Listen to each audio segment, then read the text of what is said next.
नमस्कार. मनाच्या श्लोकाचा आजचा 9वा श्लोक. सुरुवातीला श्लोक पाहूया. 9वा श्लोक. नको रे मना द्रव्यते पुढिलांचे,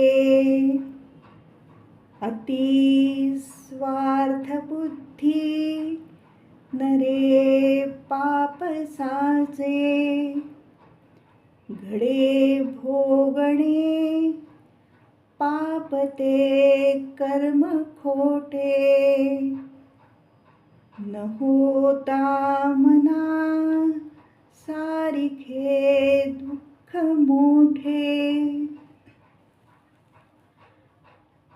हे मना, दुसऱ्याचे धन, पैसा, संपत्ती यातले काहीही नको. त्याचा हव्यास नको.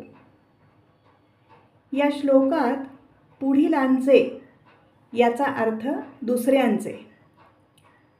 आता हे दुसरे म्हणजे कोण? आपलेच पूर्वज, आपले आप्तेष्ट किंवा अगदी आपल्या आजूबाजूच्या व्यक्ती. यांचे कोणाचेही द्रव्य म्हणजेच पैसा आपल्याला नको.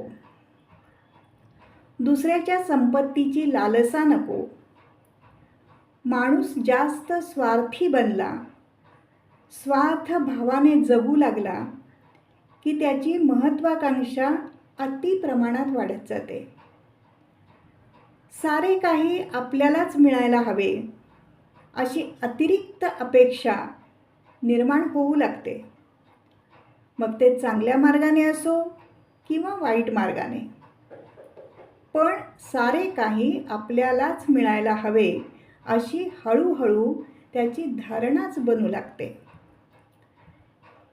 एकदा ही वृत्ती निर्माण होऊ लागली, स्वभावाची अशी घडण होऊ लागली की मग काय? सतत इतरांशी स्पर्धा करणे, ईर्ष्या वाटणे, कोणाला आपल्यापेक्षा काही जरा जास्त मिळालं की त्याच्याबद्दल मत्सर, असूया वाटणे, आणि मग या अशाच भावना या वाढायला लागतात. अहो, इतकेच नाही तर त्याच्याही पुढे जाऊन वर्तणुकीला सुद्धा असेच वळण लागते. त्यातून मग सतत स्वतःच्या फायद्यासाठी लोकांचा वापर, राजकारण, मानसिक खेळ्या खेळणे, दुसऱ्याला खाली खेचण्यासाठी अगदी जीवाचं रान करणे, या सगळ्या गोष्टी नुसत्याच वाढत नाहीत तर सतत त्याच गोष्टी ह्या डोक्यात घुंगावायला लागतात. मेंदू भ्रष्ट करू लागतात.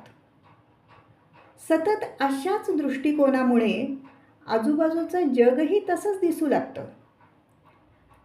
सगळं जग स्वार्थी भासू लागतं आणि हेच वास्तव आहे असंही हळूहळू वाटायला लागतं.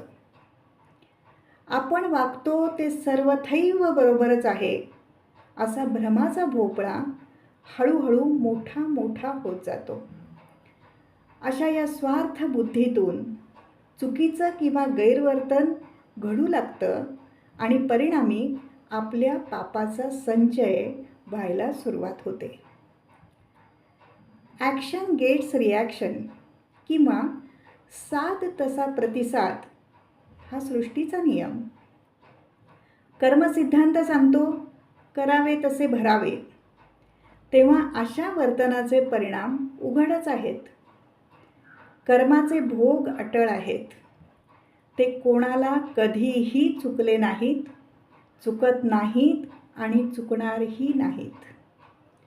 म्हणूनच कर्म करताना नेहमी सावध असायला हवे. ते चुकीचं कर्म किंवा खोटं कर्म आहे हे आपल्याला त्या त्या वेळेला जाणवायला हवं. सुरुवातीला आपला विवेक हे सगळं सांगत असतो बरं का. तो म्हणतो की बाबा रे, तू चुकीचं वागत आहेस, तू जे करतो आहेस ते चुकीचं करत आहेस. मात्र आपण त्याच्याकडे इतकं दुर्लक्ष करतो, विवेक बंद करून टाकतो, आपल्याच भ्रष्ट विचारांमध्ये तो हळूहळू पुरता गिळंकृतच होऊन जातो. एकदा विवेक थांबला की मग काय, आपल्या हव्यासातून निर्माण होणाऱ्या अपेक्षा, बेसुमार महत्त्वाकांक्षा वाढतच जातात. त्याला ना अंत ना पार. किती अपेक्षांची, इच्छांची आपण पूर्तता करू शकणार आहोत? त्याला व्यक्तिगत मर्यादा आहेत, परिस्थितीच्याही मर्यादा आहेत. यामुळे कितीतरी अपेक्षांची, इच्छांची पूर्तता होऊ शकणार नाही.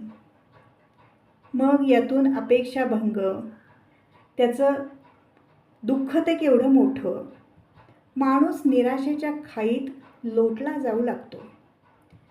बाहेर पडण्याचा मार्ग दिसेनासा होतो, अक्षरशः कोलमडून जातो.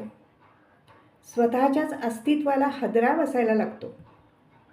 बापरे, एकदा चुकीची पावलं पडायला लागली की पुढं होणारा हा केवढा अनर्थ. म्हणूनच समर्थ रामदास स्वामी सर्व परिणामांची आपल्याला आधीच कल्पना करून देतात आणि मनाला वेळीच सावध राहायला सांगतात. धन्यवाद.